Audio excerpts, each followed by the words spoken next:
இன்றைக்கி hello foodies தமிழில் ரொம்ப சிம்பிளாக ரொம்ப டேஸ்டியாக முட்டை சுக்கா எப்படி செய்கிறதுன்னு பார்க்கலாம். வாங்க இப்போ ரெசிபிக்குள்ளே போகலாம். முதல்ல ஒரு பவுலில் 8 முட்டையை சேர்த்துக்கோங்க.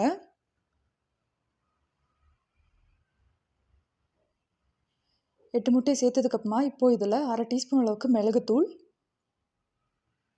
1/2 டீஸ்பூன் அளவுக்கு கடலை மாவு, முட்டைக்கு தேவையான அளவு உப்பு. இப்போது இதை நல்லா பீட் பண்ணிக்கலாம். எந்த கட்டியும் இல்லாமல் நல்லா பீட் பண்ணி எடுத்துக்கோங்க. இப்போது இதை எடுத்து சைடில் வச்சுட்டு ஒரு பாக்ஸில் இல்லை இந்த மாதிரி ஏதாவது ஒரு பாத்திரத்தில் ஆயில் அப்ளை பண்ணி வச்சுக்கோங்க. ஆயில் அப்ளை பண்ணதுக்கப்புறமா இந்த மாதிரி முட்டையை ஊற்றிக்கலாம். இப்போது இதை க்ளோஸ் பண்ணிவிட்டு இதை நான் வேக வைக்கிறதுக்கு குக்கர் யூஸ் பண்ணுறேன். நீங்கள் எந்த பாத்திரம் வேணுமா இருந்தாலும் யூஸ் பண்ணலாம். இந்த மாதிரி தண்ணிக்குள்ளே ஒரு சின்னதாக பேஸ் வச்சுட்டு இதை ஒரு 15 நிமிஷம் வேக வச்சு எடுத்துக்கோங்க. இப்போ பாருங்கள், நல்லா வெந்திருக்கு.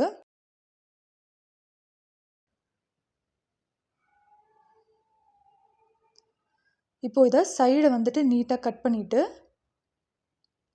ஒரு பிளேட்டுக்கு மாற்றிக்கோங்க. மாற்றிட்டு இப்போ இதை நல்லா சின்ன சின்ன பீசஸாக கட் பண்ணி எடுத்துக்கலாம். கடலை மாவு சேர்த்ததுனால ரொம்ப ஈஸியாக இருக்கும் கட் பண்ணுறதுக்கு. ஃபினிஷிங்கும் நல்லாயிருக்கும். இப்போ பாருங்கள், ஃப்ரை பண்ணுறதுக்கு ரெடி ஆகிடுச்சு. இப்போ ஒரு பேனில் 2 டீஸ்பூன் அளவுக்கு எண்ணெய் சேர்த்துக்கோங்க. அதில் கொஞ்சமாக கருவேப்பிலை. இப்போது இதில் ஒரு மீடியம் சைஸ் வெங்காயத்தை இந்த மாதிரி பொடி பொடியாக நறுக்கி சேர்த்துக்கோங்க. இப்போ இதை நல்லா மீடியம் ஃப்ளேம்லேயே வதக்கி விடலாம். இப்போ பாருங்கள், கலர் சேஞ்ச் ஆக ஸ்டார்ட் ஆகிருக்கு. இந்த ஸ்டேஜில் வந்துட்டு 1/2 டீஸ்பூன் அளவுக்கு இஞ்சி பூண்டு விழுது சேர்த்துட்டு ஒரு 2 நிமிஷம் வரைக்கும் நல்லா வதக்கி விடுங்க. அதுக்கப்புறமா ஒரு மீடியம் சைஸ் தக்காளியை இந்த மாதிரி பொடி பொடியாக நறுக்கி சேர்த்துக்கோங்க.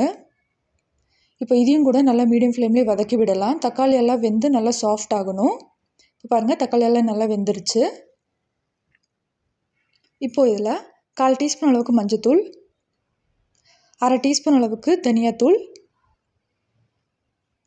1/2 டீஸ்பூன் அளவுக்கு காஞ்ச மிளகாத்தூள், காரத்துக்கு ஏற்ற மாதிரி சேர்த்துக்கோங்க, 1/2 டீஸ்பூன் அளவுக்கு கரம் மசாலா, 1/2 டீஸ்பூன் அளவுக்கு மட்டன் மசாலா,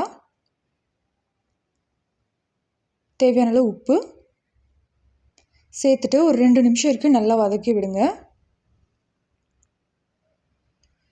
இந்த மாதிரி நல்லா வதக்கி விட்டதுக்கப்புறமா இப்போ நம்ம கட் பண்ணி வச்சுருக்கிற முட்டையை சேர்த்துக்கலாம். சேர்த்துட்டு ஒரு தடவை நல்லா கலந்து விடுங்க. மசாலாலாம் நல்லா கலந்து வரணும்.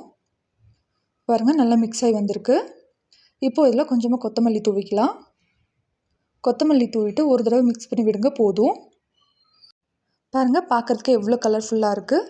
இவ்வளோ தாங்க, ரொம்ப சிம்பிளாக ரொம்ப டேஸ்டியாக செய்யக்கூடிய முட்டை சுக்கா ரெடி.